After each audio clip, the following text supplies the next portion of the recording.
한 날 또 뭐 몇 시간의 간격을 두고 한 부부가 이제 죽음에 이르게 되는 이런 사건들을 오늘 사도행전을 통해서 기록하고 있습니다.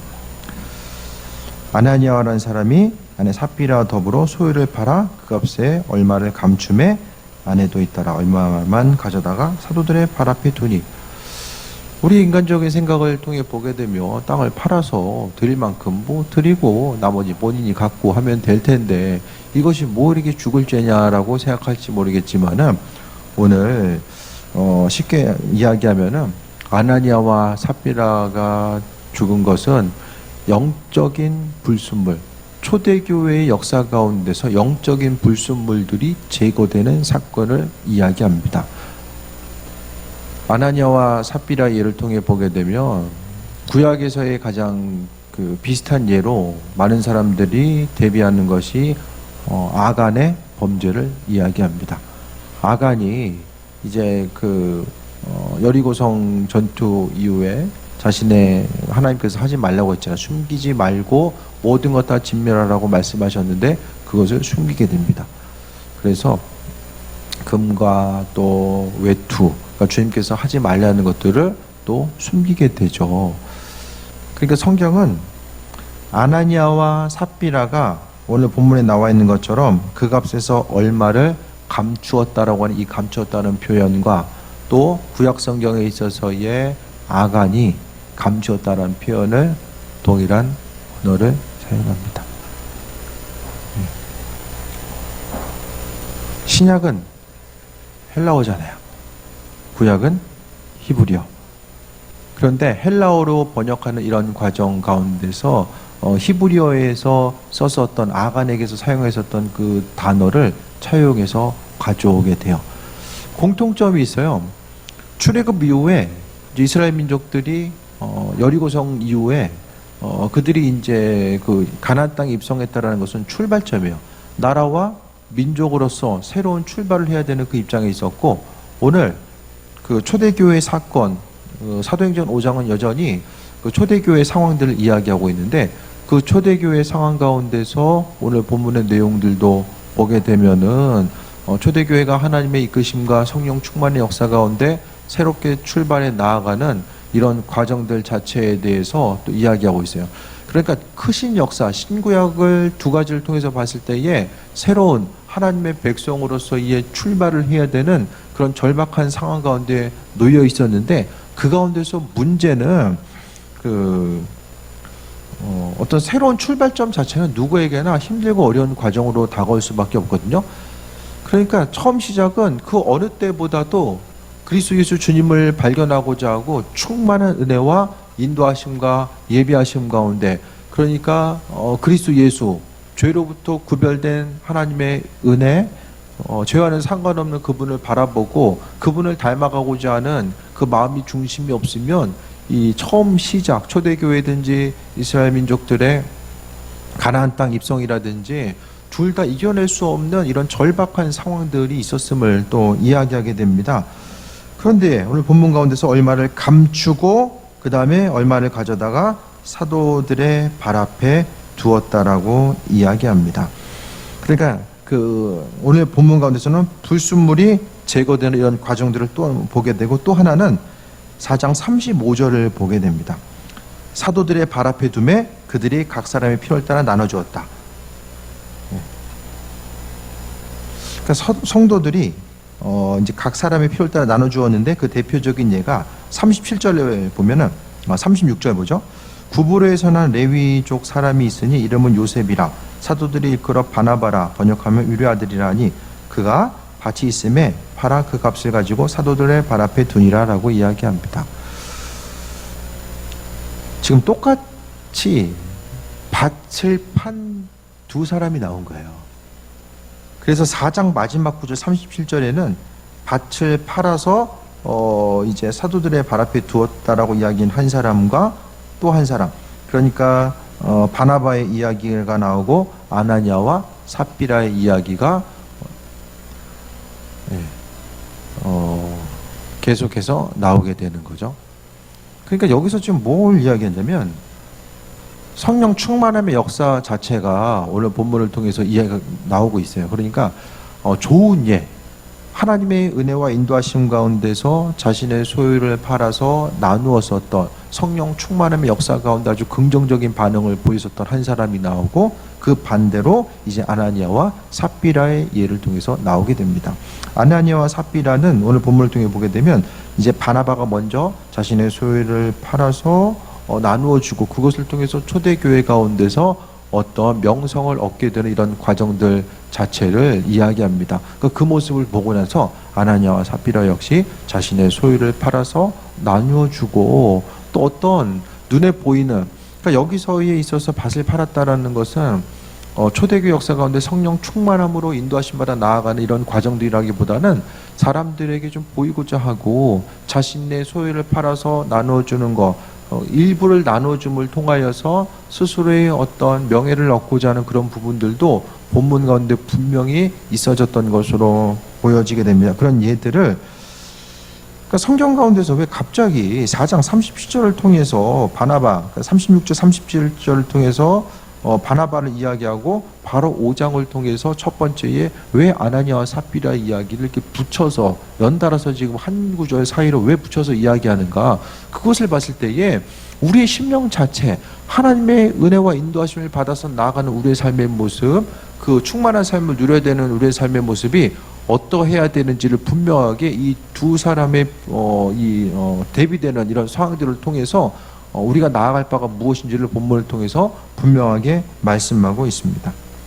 그런데 베드로가 물어봅니다. 베드로가 이르되 아나니아야, 어찌하여 사탄이 내 마음에 가득하여 내가 성령을 속이고 땅값을 말을 감췄느냐. 이게 지금 베드로는 그 아나니아의 범죄한 사실 자체를 뭐라고 이야기했냐면 사단이 마음에 가득했다라고 이야기합니다.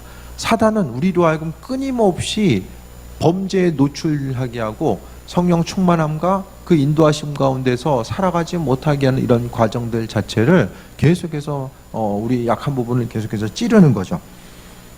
그랬을 때에 속인 것, 그것은 이제 사탄의 영향, 사탄이 마음속에 또 어두움을 채워넣는 것, 마음에 어두움을 채우는 것으로 이야기하고, 그러면서 결정적으로 이것을 성령을 속였다라고 이야기합니다. 성령을 속인 것 자체가 아나니아와 삽비라의 죽을 수밖에 없었던 결정적인 이유였던 거야. 그러니까 오늘 본문에서 말씀드리고 싶은 것은 성령의 폭발적인 역사가 있는 그 순간에 사람은 죄 가운데서 죄에 대해서 조금 더 분별력을 가지고 살아가야 돼요. 성령의 인도하심과 예비하심의 역사가 있는 그 순간이 아니었으면 이 첫 출발의 시간, 또 성령님을 의지해야 되는 그 순간순간 아주 민감하게 반응한 시간이 아니었으면은 베드로 사도가 가서 너 숨기면 안 되잖아, 회개하고 돌아와라, 뭐 이렇게 얘기할 수도 있었지 않을까라는 생각을 하게 돼요. 그런데 오늘 본문은 그런 순간이 아니에요. 계속해서 성령 충만함의 역사들이 아주 부어지는 순간, 그 어느 순간보다도 성령 충만함의 역사가 강하게 나타나는 그 순간이죠. 그래서 3장 보게 되면 이 베드로와 요한이 못 걷게 된 사람들을 걷게 하는 것.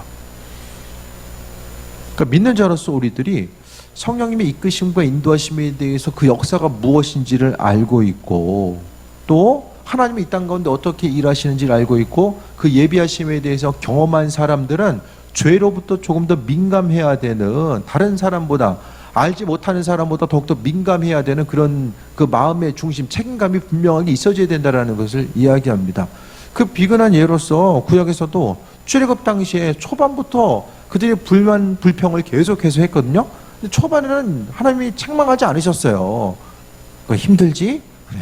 물 필요하다고 하면 물을 주고, 먹을 거 필요하다고 하면 다 주셨어요. 근데 그 하나님의 역사하심과 인도하심을 경험하고 나서도 계속해서 원망불평하니까 그때부터 하나님께서 징계하시는 모습을 또한 발견하게 됩니다. 그러니까 하나님의 은혜가 무엇인지를 깨달아 아는 사람들, 삶을 통해서 경험한 사람들은 그만큼 더 무거운 커다란 윤리적인, 또 믿음에 있어서의 죄로부터 구별되는 그 마음에 있어서의 하나님께서 요구하시는 분량이 있다는 것을 우리가 분명히 기억해야만 합니다. 이 사람도 죄짓고 저 사람도 죄짓는데 내가 죄짓는 게 뭐 이렇게 큰 죄냐? 그것이 아니라 하나님께서는 크신 역사 가운데 일하신다라는 거야. 그러니까 성령이 일하심을 알고, 예? 그분께서 어떻게 움직이시고 우리의 삶을 통해서 무슨 일을 행하시는지를 아는데 계속해서 육신의 어떤 소욕을 위해서 범죄하면은 이게 성령을 속이는 것으로서 비춰질 수밖에 없다라는 것을 이야기합니다. 4절에 땅이 그대로 있을 때는 내 땅이 아니며 판후에도 내 마음대로 할 수 없더냐? 어찌하여 이 일을 내 마음에 두었느냐? 사람에게 거짓말한 것이 아니요 하나님에게 한 것이다. 처음에 거짓말 누가 해요? 사도에게 하잖아요. 근데 그 다음에 이게 사도에게 한 것을 넘어서 이거 성령께 거짓말한 거야. 그 다음에 하나님께 거짓말한 거야. 계속해서 이야기하잖아요.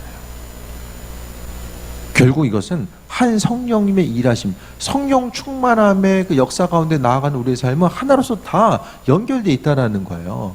우리가 이 시대를 통해서 하나님의 일하심, 그 성령 충만함에 대해서 간구하면 간구할수록 조금 더 민감해져야 됩니다.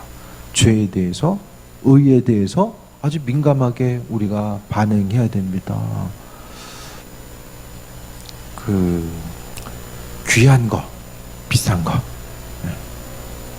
금도 비쌀수록 불순물이 제거되잖아요. 그렇죠? 뭐 반도체에 쓰이는 화학 재료들 있잖아요. 거기서도 99.999인데 마지막 9가 9개냐 10개냐 10개 넘어가냐 99%가 넘으면은 뭔 소용이 있어요. 그런데 그게 아니라는 거예요. 9가 뒤에 몇 개가 붙느냐에 따라서 그 화학 재료의 이런 가치 자체가 달라질 수밖에 없고 더 좋은 공정에 쓰임받기 위해서는 D9의 숫자가 더 많아야지만이 쓰일 수 있다는 거야. 그러니까 그냥 흔한 과정들, 그냥 이렇게 반도체를 만들어도 공정 자체가 계속해서 나노 공정으로 계속해서 나아가는 단계가 아니라면은 99%만 넣으면은 쓸 수 있겠지만은 조금 더 미세 공정으로 들어가면 들어갈수록 눈에 보이지 않는 그 나노의 세계로 계속해서 들어가면 들어갈수록 화학약품을 사용하지 있어서는 계속해서 아주 불순물 자체를 아주 극소량 조금 더 어떻게 하면 이 불순물을 없앨 수 있을까? 그것에 대해서 그게 이제 기술력인 거예요. 99% 넘는 거는 누구나가 힘쓰면 할 수 있는데 이제 9의 개수를 이제 10개냐 11개냐 그건 엄청난 싸움인 거죠. 우리 신병 가운데서도 영적인 불순물과의 싸움, 오늘 성령 충만함, 그러니까 사도행전의 역사를 통해 보게 되면 초대교회는 은혜 가운데 모든 것을 다 이기고 한 번에 정리하고 나아갔다라고 생각할지 모르겠지만 아니에요. 성령 충만함의 역사가 있는 그곳에 사단은 계속해서 방해하거든요. 초반에 보게 되면 5장을 보게 되면 아나니아 삽비라의 사건이 나오게 되고 이런 그 죄의 문제 또 성령 충만함을 방해하는 죄의 문제가 나오게 되고 6장부터는 또 그 구제 문제 때문에 행정적인 이런 문제들이 생겨나게 돼요. 그러니까 초대교회 자체는 여러 가지 환난과 어려움의 문제에 또 이제 맞서는 그런 상황에 놓여져 있었다라는 것을 또 본문 가운데서도 우리가 발견하게 됩니다. 그 아나니아와 삽비라의 그 오늘 본문의 내용을 통해서도 볼 수 있는 것은 그러니까 하나님의 일하심 가운데 나아가는 사람들은 계속해서 이 민감한 가운데 나아가야 되는데 그 문제가 있을 때에 그 문제를 처리하는 이런 모든 방법들, 그러니까 초대교회 만약에 이 아나니아와 삽비라 얘가 그냥 이대로 묻히고 들어갔으면 어떻게 되는 거죠? 계속 그와 같은 일들이 나타날 수밖에 없는 거죠. 초대교회는 어떻게 생각하면은 이제 지금 그 신약의 교회 가운데서의 인큐베이터의 역할을 하는 이런 교회거든요. 인큐베이터가 이렇게 오염돼 있어가지고 막 미세먼지 들어가고 그러면은 이 온전한 역할을 감당할 수가 없잖아요. 그러니까 이 초창기의 교회 자체는 그만큼 중요한 거, 그 성령의 인도하심 가운데 계속해서 민감하게 반응하고 그 죄가 무엇인지를 깨달아 알며 그리스도 예수 주님 닮아가기를 날마다 힘쓰지 아니하면은 외부적인 환경 때문에 지금 거기다가 어떤 일이 나타납니까? 앞장에 보게 되면 베드로가 법정으로 이제 끌려가게 되는 거, 그리스도 예수를 믿는 그것 때문에 환난과 어려움을 경험하는 이런 박해 또한 눈앞에서 펼쳐진 거죠. 내부적인 문제, 외부적인 문제, 이 모든 것들에 대해서 이들은 그리스도 예수를 닮아가는 이런 영적인 거룩함, 죄로부터 구별됨의 문제, 그것을 통해서만이 해결될 수 있었기 때문에 오늘 본문 가운데 초대교인들은 더욱더 높은 믿음과 윤리적인 수준, 죄로부터 구별됨이 요구될 수밖에 없었고, 그래서 오늘 본문은 초대교회 가운데서 영적인 불순물을 하나님께서 어떻게 제거해 나가시는가, 그것에 대해서 이야기하고 있어요. 5절에 아나니아가 이 말을 듣고 엎드려져 혼이 떠나니 이 일을 듣는 사람이 다 크게 두려워하더라. 베드로가 땅값 아나니아가 팔고서 일부만 드린 거 어떻게 알았을까요? 누가 얘기해 줬나 와서? 일부만 드렸다고? 그랬을 수도 있지만은 오늘 본문을 통해 보게 되면 베드로가 어떤 일을 합니까? 뒤에 나오게 되면은 12절에 15절 보면은 병든 사람을 메고 거리에 나와서 침대와 요위에 누이고 베드로가 지나갈 때에 혹 그의 그림자라도 누구에게 덮일까 바라고, 그림자라도 덮일까 바라고라고 하는 것은 이와 같은 내용을 왜 언급하고 있죠? 베드로가 나타나 있었던 치유의 능력을 이야기하고, 또 한 가지는 누군가가 베드로의 그림자가 지나가는 것을 통해서 치유함 받은 예가 있었다라는 것을 이야기하는 거예요. 저는 그렇게 봐요. 성령의 인도하심을 통해서 폭발적인 그 은혜, 믿음의 역사죠. 그러니까 하나님께서는 초대교회가 믿음의 공동체로 서고 또 공동체의 그 어떤 인큐베이터 역할을 하면서 앞으로 나아가기 위해서 하나님께서는 폭발적인 은혜로 부어주십니다. 성령의 역사는 눈에 보이는 것, 어떤 그 능력의 역사들이 있죠. 어떤 지금으로 이야기하면은 그 사도적인 사도들이 행했었던 이런 능력의 역사들이 있고, 또 한 가지가 구약 성경에 나와 있는 그 이사야나 예레미야 예언서에 나와 있는 예언자들에게 하나님께서 그분의 뜻을 비춰주신 것처럼 그와 같은 사역들이 베드로에게 하나님의 부으심과 능력의 역사가 베드로에게 있었던 것 같아요. 그래서 그 성경에서 나와 있는 은사적인 것들을 좀 나누게 되면은 어떤 실제적으로 어떤 능력을 일으키게 하는, 베드로가 했었던 어떤 그 죄로부터 어떤 축사적인 은사가 될 수도 있고, 귀신을 내쫓는 은사, 또 한 가지는 질병 고침의 은사들이 하나의 이제 카테고리로 묶여지게 되고, 또 하나는 지혜와 지식의 은사. 사도들은 대부분의 것들을, 그러니까 모든 대부분의 어떤 그 성령의 능력과 역사들을 가지고 있었던 것이 사도 바울이거든요. 근데 베드로도 같은 범주에 있었던 것 같아요. 그래서 하나님께서는 그 복음이 전해져야 되니까 하나님께서는 그분의 능력과 인도하심과 예비하심을 비춰주셨던 것으로 보여지게 됩니다. 그래서 베드로는 또 한 가지 이제 은사의 범주 자체는 지혜와 지식의 역사. 그래서 지혜와 지식이라는 건 하나님께서 하나님의 뜻을 말씀해 주시고, 또한 눈에 펼쳐진 상황 가운데서 무엇을 어떻게 해야 될지, 이것을 선택해야 될지 저것을 선택해야 될지에 대해서 하나님께서 지혜와 지식으로서 부어주시는 여러 가지 이제 그 은사들을 이야기합니다. 그래서 하나님의 뜻과 인도하심을 바라보는 어떤 예언적인 사역들 자체가 또한 하나의 카테고리죠. 이 모든 것들보다 가장 주의를 감당함에 있어서 최고의 은사적인 부분은 사랑이라고 이야기하는데, 그러면서 또 한 가지는 믿음이죠. 믿음. 어떤 은사보다도 가장 힘과 가장 강력한 능력을 나타낼 수 있는 것이 믿음의 은사입니다. 믿음.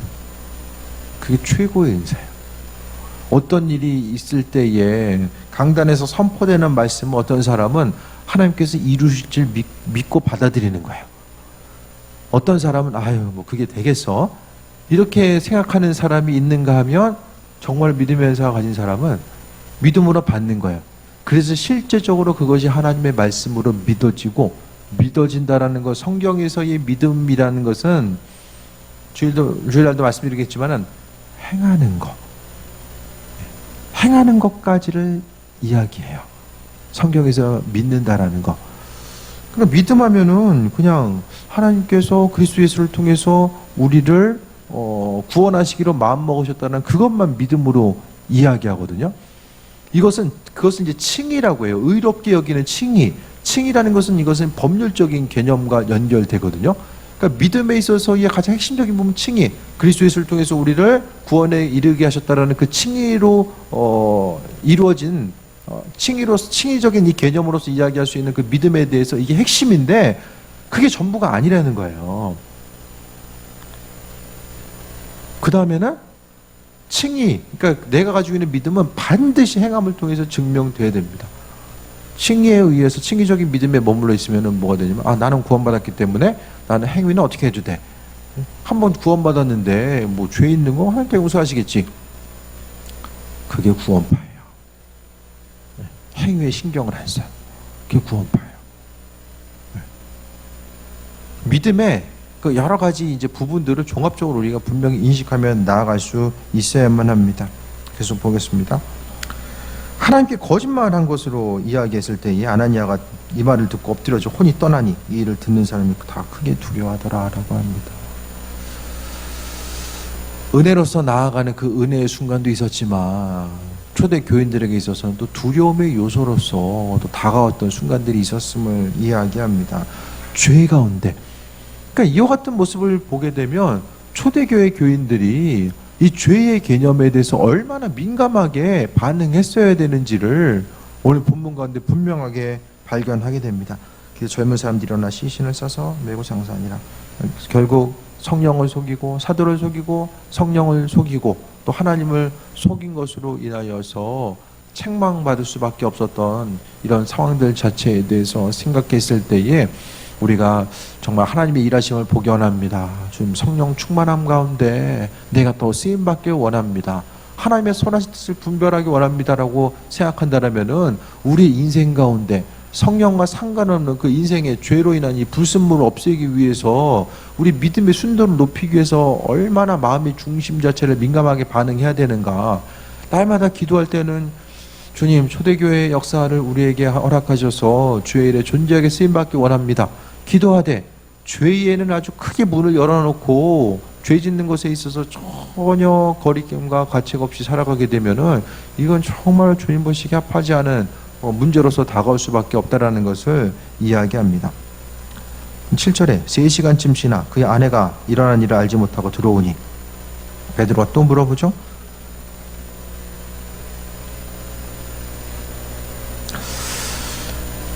안 물어봤어도 되는데 이 생각에 그렇잖아요. 왜 또 물어봤을까? 부부가 짜고 왔겠지. 그냥 말을 맞추고 왔을 거잖아요. 베드로는 그래도 또 물어봐. 많은 사람들이 본문을 보면서 베드로 꼭 이렇게 물어봤어야 됐을까? 뭐 그런 생각을 할 수도 있잖아요. 근데 그게 우리 생각인 거예요. 초대교회 공동체 가운데 죄 요소가 계속해서 스며들었으면은 그것을 공동체 가운데 용납했으면은 초대교회 공동체가 계속해서 유지될 수 있었을까? 성령 충만의 역사 자체가 거기 있을 수 있었을까? 그런 생각들을 좀 해보게 됩니다. 그랬을 때에 이것뿐이다라고 이야기합니다. 9절에 베드로가 이르되 너희가 어찌 함께 꾀하여 주의 영을 시험하려 하느냐. 계속해서 속인다. 성령을 속이고 주의 영을 성령을 시험한다라고 이야기하고 있어요. 성령을 속이고 시험하는 것. 지금의 순간은 그 어느 때보다도 죄 가운데 민감해야 돼요. 죄에 대해서. 정말 하나님의 능력과 인도하심, 기도의 자리로 나아가고자 하는 사람들은 더욱더 죄에 대해서 민감하고자 하고 죄인지 아닌지는 하나님 말씀의 근거로 해서 우리가 알 수 있잖아요. 그 말씀에 비춰보아서 죄인지 아닌지를 우리가 보는 거예요. 그러니까 우리의 순간 믿는 우리들의 삶은 하나님께 더욱더 가까이 나아가려고 하는 사람들은 신앙의 기준 자체를 정말 하나님 말씀 그리스도 예수께 두어야 돼요. 주변 사람들 봐서 주일날 만나서 예배드리는 사람도 있는데 이 정도면 난 잘하는 거야. 그것이 아니라 말씀을 통해서 정말로 쓰임받기를 원하는 사람, 이 시대를 통해서 하나님의 일하심을 발견하고자 하고 그 인도하심 앞에 사로잡혀 쓰임받고자 하는 사람들은 초대교회의 교인들 같이 하나님의 그 선하신 뜻 가운데 나아가야 되고 민감해야 되는데 오늘 본문 가운데 9절에 보면 내 남편을 장사하고 오는 사람들의 발이 문 앞에 이르렀으니 또 너를 메어 내가리라 하니 10절 보면 고 그가 베드로의 발 앞에 엎드려져 혼이 떠나는지라 젊은 사람들이 들어와 죽은 것을 보고 묘하다가 그의 남편 곁에 장사하니라. 저 이해가 안 되죠. 남편이 죽었는데 어떻게 아내가 모르지? 좀 이해가 안 될 수도 있어요. 그런데 레위기 10장 1절에서 5절 또 여호수아 7장을 보면은 애통해서는 안 되는 죄들이 나와요. 애통해서는 안 되는 죄. 자살한 사람, 사회적인 물을 일으키고 반란 일으킨 사람, 공동체에서 추방된 사람, 배교한 사람, 사형 집행, 그러니까 사형 선고를 받은 사람, 이들은 애통하는 것이 금지됩니다. 장례 절차 없이 빠르게 이제 묻히는 거예요. 이런 상황들이 있었다라는 거죠. 그 이후에 또 와가지고 아내도 장사하게 되고 11절을 통해서 온 교회와 이 일을 듣는 사람들이 다 크게 두려워하니라. 신앙생활에 있어서의 두려움 자체, 현대 교회는 회개를 이야기하지 않아요. 회개를. 그래서 가장 인기 없는 설교가 회개하라는 설교예요. 다 싫어해. 회개하라고 그러면. 별로 듣고 싶지 않아요. 하나님의 선하심, 그분의 사랑만 강조하고 날마다 위로받기만 원하고 죄가 무엇인지 선이 무엇인지는 별로 관심을 기울이지 않아요. 그냥 힘들 때 위로받으면 되고 또 앞으로에 있어서의 그냥 소망만 발견하면 돼요. 하나님께서 내 인생 가운데 행하실 그것만 바라보면서 살아가고자 해요. 하지만 오늘 초대교회 역사 가운데 봤을 때 모든 것을 이해하고 모든 것을 용납했던 것이 교회 공동체가 아니었다라는 사실을 이야기합니다. 교회가 이 일을 듣고 나서 두려워했다라는 거, 뭘 두려워한 거죠? 하나님을 두려워했다라는 거. 좀 더 정확히 이야기하게 되면은 하나님께서 죄를 싫어하신다라는 사실에 대해서 자각하는 이런 현상들이 초대교회 공동체에 있었다라는 것이죠. 이것을 통해서 하나님이 죄를 얼마나 싫어하시는지 그것에 대해서 초대교회 공동체들은 깊이 깨달아 알았었다라는 거예요. 초대교회는 위기와 기회가 공존하는 순간이었어요. 성령 충만함 가운데 하나님의 놀라운 역사가 폭풍과 같이 계속해서 이루어지는 순간이었으며 또 한편에는 그 사단은 그 초대교회를 무너뜨리기 위해서 사람들의 마음속에 죄를 집어넣고 또 불순물을 계속해서 집어넣어서 하나님의 역사를 가로막고자 하는 그런 일들을 꾀하고자 했었던 것이 오늘 초대교회의 상황들이었음을 보게 됩니다. 그러면서 12절에 보면은 사도들과 손을 통하여 민간에 표적과 기사가 많이 일어나매 믿는 사람들이 다 마음을 같이하여 솔로몬 행각에 모이고 아나니아와 삽비라의 사건은 공동체 가운데서의 그리 유쾌한 사건은 아니었을 거예요. 누군가에게는 아픔이었을 것이고 누군가에게는 부담과 두려움의 요소로 심령 가운데 공존되었을 것입니다. 하지만 이 사건을 통해서 앞서 이야기했던 것처럼 죄의 문제를 정확하게 인지했고 초대교회 공동체는 죄와 싸워 이기고자 하는 것, 그 모습 가운데서 죄와 싸워 이기고자 하는 그 순간순간을 통해서 하나님의 놀라운 역사, 그 폭발적인 역사들이 계속되었다는 사실을 이야기합니다. 그래서 민간이라는 것은 믿지 않는 사람들을 향해서 표적과 기사가 하나님의 능력이 계속해서 나타났다는 것에 대해서 이야기하고 또 믿는 사람들이 마음을 같이 했다라고 이야기합니다. 하나님의 백성으로서 마음을 같이 해서 모이기 시작합니다. 그래서 그 나머지는 감히 그들과 상종하는 사람이 없으나 백성이 칭송하더라. 믿고 주께로 나오는 자가 더 많으니 남녀의 큰 무리더라. 하나님의 능력을 두려워했었고 또 교회 공동체를 존중하고 또 하나님께서 행하실 것에 대한 소망과 기대함을 가지고 바라봤던 것이 교회 공동체였습니다. 이 시대도 마찬가지입니다.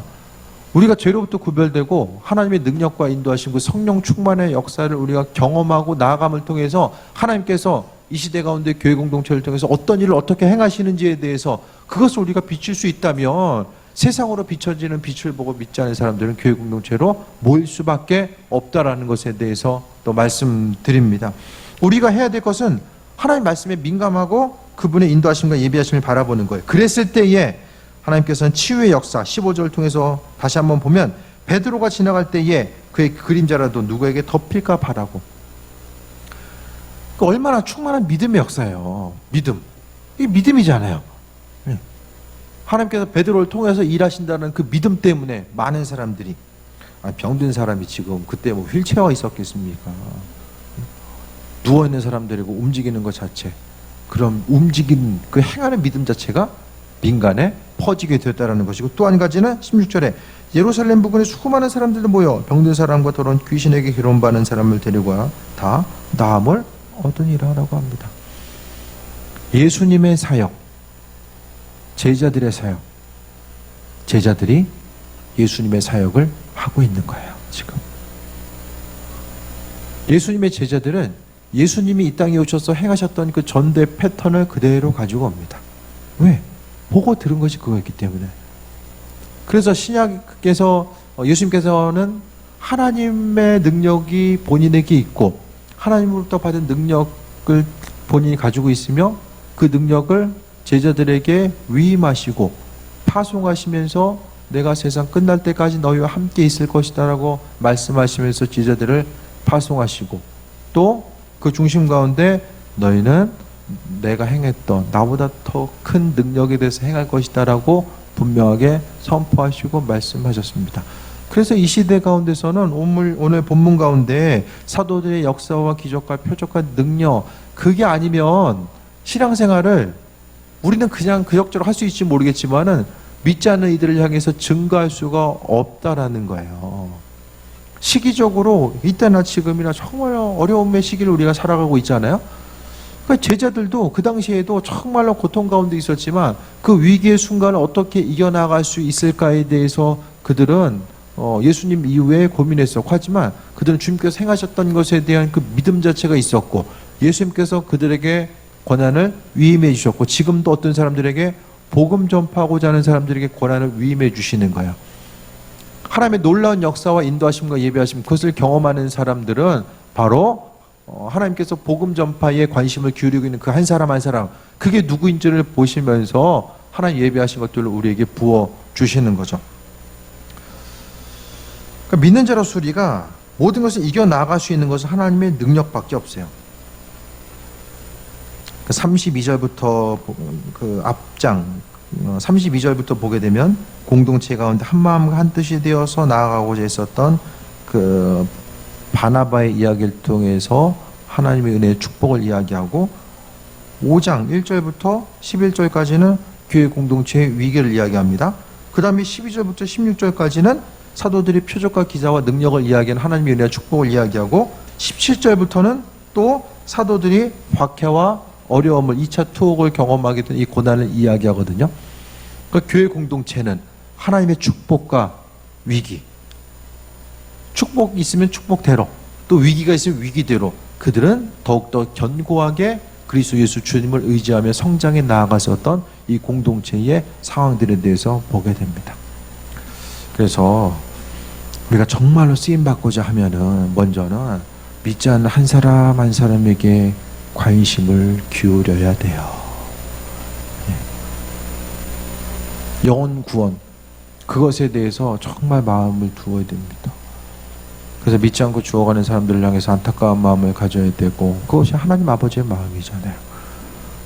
그러니까 결국 하나님께서 이 땅을 통해서 부어주시는 사람은 그 한 영혼 한 영혼에게 마음의 중심을 가지고 있는 그 사람들 향해서 아버지는 부어주신다라는 거, 그것을 보게 되고, 우리가 기도했을 때 하나님의 행하신 일들을 보기 원합니다.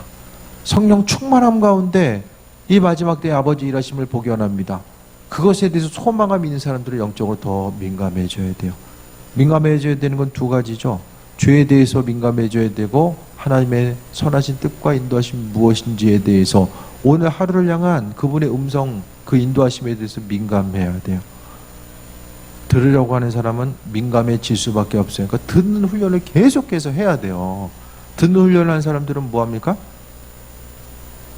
묻는 거죠. 계속 묻는 기도예요. 안 묻는데 어떻게 들어요? 그러니까 뜬금없이 하나님께서 말씀하실 수도 있지만은 더 듣고자 하는 사람들은 묻는 사람들이요. 하나님의 뜻이 무엇인지를 깨달아 알고자 합니다. 묻는다라는 것은 뭘 전제로 합니까? 물어보는 거. 예의상 물어봐요? 듣는다는 걸 전제로 하죠. 듣고자 한다는 것을 전제로 해서 묻고자 하면 하나님께서는 알게 하세요. 근데 묻고자 했을 때 마음이 조마조마하잖아요. 아, 이게 좀 부담스러운 거 하나 말씀하시면 어떡하지? 마음이 조마조마할 때도 있어요. 하지만 묻는 거예요. 그 순간순간, 한순간 당장은 내가 손해보는 것 같아도 하나님께서는 그의 뜻을 알게 하시고 인도하셔서 결국에는 열매 맺게 해주십니다. 오늘 아나니아와 삽비라 또 아간의 범죄와 하나로 연결돼서 우리가 볼 수 있게 되는데, 삶에 있어서 죄의 문제, 불순물이 제거되어야 되는 그 순간에 불순물을 가지고 들어옴으로 인하여서 초대교회 공동체 또 그 이스라엘 공동체의 위기를 초래했었던 이런 상황들을 통해서 하나님은 하지만 그 가운데서도 그분의 크신 일들을 이루시고 인도하셨다는 것에 대해서 보게 됩니다. 주의 일에 쓰임받고 주님, 내가 더 민감하게 원합니다. 하나님을 경험하기 원합니다. 그걸 소망하는 사람들은 그만큼의 대가를 지불할 용의가 있는가? 그것에 대해서 하나님께 응답해야 돼요. 내가 내 삶의 주인이 되어서 내가 누리는 삶을 살아가면 그분께서 허락하신 은혜와 축복 가운데 우리가 살아갈 수가 없다라는 거예요.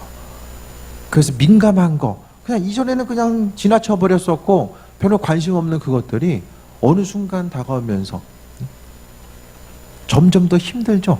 불순물, 처음에 눈에 보이는 거, 청소하는 것도 보이는데 청소하는 것보다 이게 보이지 않는데 청소하는 게 더 힘들잖아요.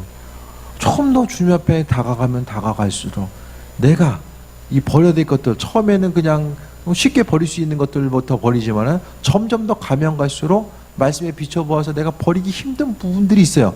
근데 주님께서 그거 버리라고 말씀하세요. 그것에 대해서 좀 더 민감하게 반응하고 그것을 버리기 위해서 싸워 나가야 되는 거죠. 주인 되셔서 주의 뜻이면 내가 무엇이든 하겠습니다. 어디든 가겠습니다. 그렇게 기도하되 삶에 있어서 구체적으로 주님께서 그러면 하나하나 또 시험해 보세요. 믿음의 분량을 달아보신다니까요. 정말로 믿음으로 반응하고 순종하는가.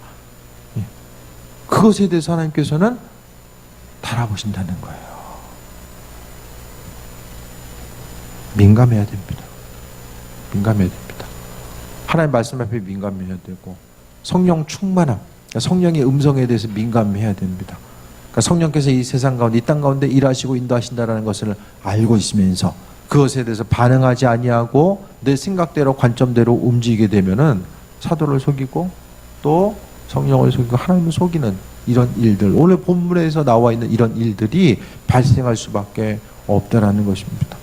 초대교회 공동체와 같이 지금은 그 어느 때보다도 하나님의 능력과 인도하심이 아니면 우리가 세상 가운데 승리할 수 없는 그런 상황, 이 시대를 우리가 살아가고 있다고 한다면 정말 여러 가지 것들 가운데서 민감하고자 하고 하나님의 뜻과 인도하심이 무엇인지에 대해서 돌아보고자 하는 영적인 민감함이 있어져야 되고, 그것을 통해서 그 민감함이 있는 그 순간을 통해서 하나님은 일하신다는 거예요. 그러니까 성경에 가장 이 드라마틱한 사람들, 뭐 여러 사람이 있지만은 그 중에 한 사람이 베드로예요. 베드로. 사도행전에 나와 있는 베드로와 복음서의 베드로가 동일한 사람처럼 보이십니까? 그와 같은 변화가, 베드로가 어떤 사람이었어요? 예수님을 부인하면서까지 살려고 했던 사람이 사도행전에 나오는 베드로는 어떻게 하면 죽을 수 있을까? 주를 위해서 죽어야 되겠다. 그것에 대해서 마음 먹고 움직이는 사람처럼 보여져요. 사도행전의 베드로는. 무엇이 베드로로 하여금 이와 같은 상황을 만들게 했을까요? 주님 만난 것이고, 부활하신 주님을 만난 것이고, 주님으로부터 사명이 갱신된 거죠. 사명 갱신. 그러니까 베드로, 사도 바울도 마찬가지고 예수님께서 하나님의 일을 자신에게, 예수님께서 하늘에 올라가시면서 자신에게 그 존재한 일을 위임해 주셨다라는 그것 한 가지가, 죽어서 천국 가가지고 좋은 데 가야지, 그것 때문에 베드로가 주를 위해서 죽고자 했던 것이 아니라 주님께서 그 귀한 사명을 나에게 맡겨오셨다는 그 한 가지 믿음의 고백이 그로 하여금 정말 하나님의 사람으로서의 온전한 삶을 살아가게 하고, 심지어 바리새인들까지도 저 사람이 저런 사람이 아니었는데 어떻게 저런 사람이 되었을까? 그것에 대해서 놀랍게 여길 만큼 우리 스스로는 변화될 수 없습니다. 오직 주님과의 관계성 가운데 있을 때 하나님께서 알게 하시고, 불순물이 제거되니까 하나님의 선하신 뜻이 더욱더 잘 들리는 거야. 더 받아들이게 되고, 근심, 걱정과 세상에서 주는 환난거리움, 거기 계속에 집중하다 보면 주님의 음성이 무엇인지를 깨달아 알지 못하고 또 경험하지 못하게 되고, 그러니까 삶을 통해서 불순물을 제거하는 것 자체가 그만큼 중요합니다. 죄로부터 구별되면 구별될수록 하나님의 선하신 뜻이 무엇인지를 분별하게 되고, 어떻게 하면 좀 알 수 있을까? 하나님의 뜻. 그 단계가 있지만은 나중에 또 지나가다 보면은 이제 그냥 하나님께서 알게 하시는 은혜와 능력, 굳이 묻지 않아도 그냥 하나님께서 그분의 뜻을 우리에게 비춰주시는 그 은혜와 능력을 경험할 수 있게 됩니다. 주님 만나고 주님의 도우심과 인도하심을 경험하고자 하는 그 마음의 소망함이 있는 이들은 더 죄로부터 민감하게 구별되고 하나님의 선하신 뜻과 인도하심을 발견하고자 했을 때에 하나님은 은혜 더해 주십니다. 성령 충만함에 대해서 소망할수록 더 죄로부터 민감하게 구별되고 하나님의 선하신 뜻과 예비하심 바라보는 귀한 삶 되시기를 축원드립니다. 찬양하고 기도하겠습니다.